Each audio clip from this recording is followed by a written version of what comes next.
Hello po sa lahat dyan. Ako nga po pala si Fela Caba, isang OFW dito sa bansang Kuwait. At alam niyo po ba na dati pa-scroll-scroll lang ako sa aking account. Patingin-tingin, stroller at followers lang po ako dati. Pero po ngayon hindi na po. Kasi po nakilala ko po si Sir Jomar Iscala kung saan pinakilala niya po sa akin ang FTO program, isang sistema kung saan nag-upload ng mga short videos. Pero pinagkakakitaan po namin ito. Alam niyo po ba na ako po'y hirap sa buhay kaya kami napunta rito sa abroad. Pero po sa tulong po ng sistema na ito, medyo kumikita na po ngayon, hindi man ganun kalaki kasi po ako po ay part-time lamang. Pero malaki na rin po ang aking ipon mula rito.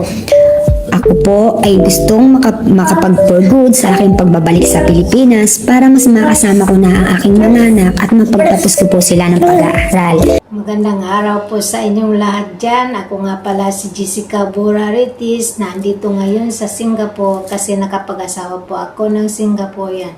So I become a permanent resident almost 25 years in Singapore.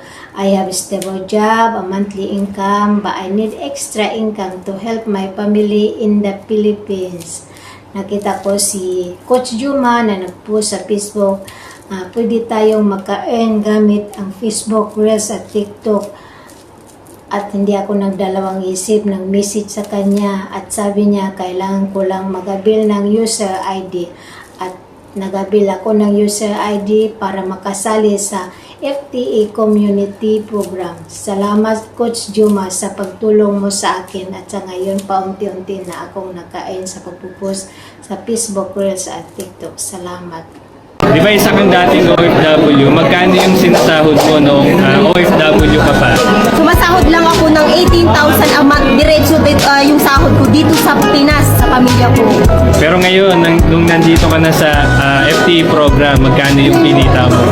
Yes, so nagpa-encash ako ulit. Nagpa-cheque ako ng 2 weeks income ko worth 103,000 gamit lang yung sistemang FTA program. Yes, kaya kung ikaw, isa ka rin OFW na naghahanap ka ng another source of income mo na pwede mong gawin kahit nandyan ka sa abroad. So, pwede ka naming turuan kung paano. Basta ang gawin mo lang, mag-comment ka dito ng how or mag-direct message ka para maturuan ka na namin kung paano. Hello po, ako po si Cherry Bumukan. Taga Tawi-Tawi to po, probinsya ko. Isa akong OFW din dito nagtatrabaho sa Jeddah, KSA, sa isang private na hospital. So, salaysay ko lang kung paano ako makasali dito sa FTP program.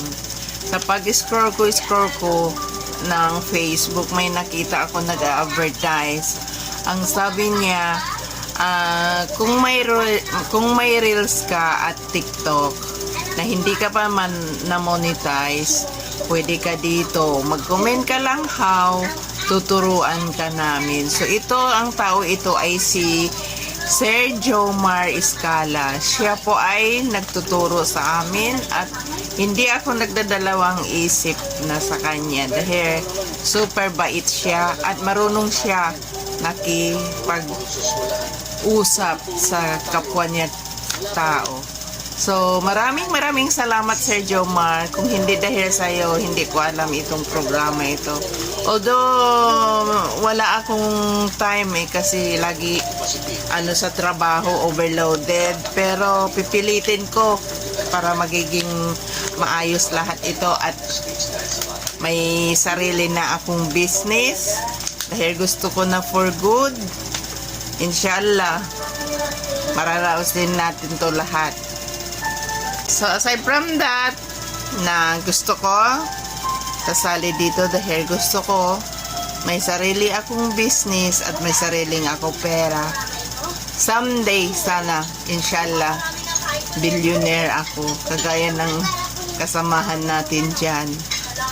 So, hanggang dito na lang. Maraming salamat Sir Jomar at sa program natin, FTA program. Huwag po kayong nagdadalawang isip dito sa programa ito. Maganda ito. Hello po, ako po si Sherwin Rompon, former OFW. Nagtrabaho po ako bilang factory workers sa South Korea within 12 years. So, nag-for good po ako 2018. Sa ngayon, nasa Pinas po ako. Ang pinagkakabalan ko po ay isa akong magsasaka. Dahil medyo kulang po ang kinikita ko bilang magsasaka, nagharap po ako ng ibang pagkakitaan. At nakilala ko itong FTE program, nakilala ko din si Coach Jomar Iscala na siya ang nag-guide sa akin. Dahil dito, nabago niya ang pananaw ko sa buhay kahit part-time job lang ang ginagawa ko dito.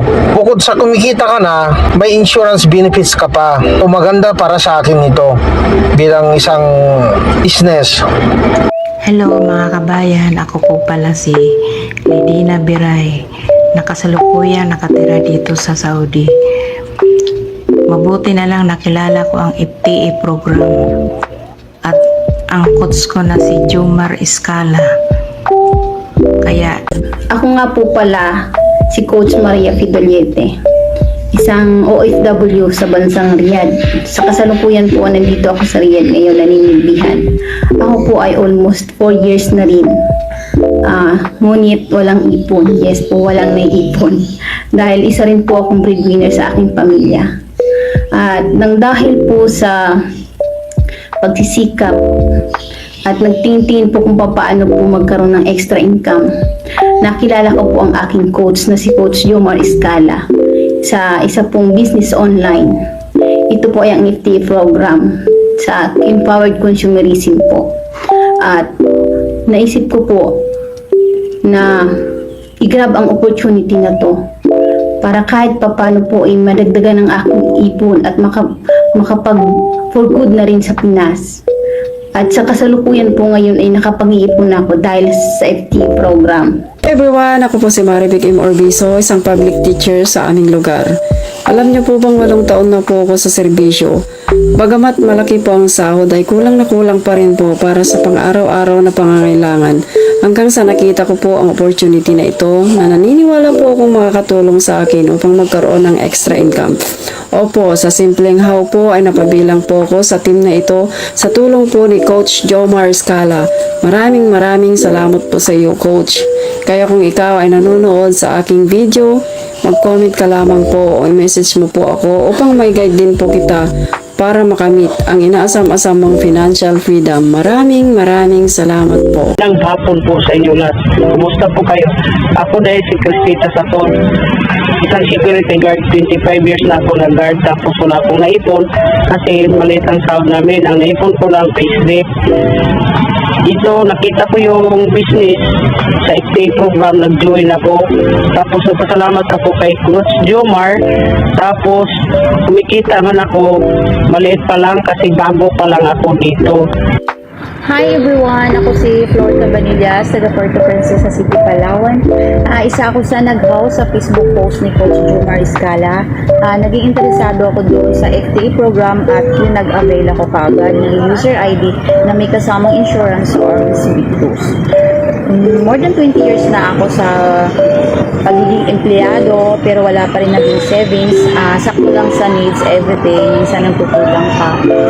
For a change, gusto ko na magkaroon ng financial freedom or law of leverage.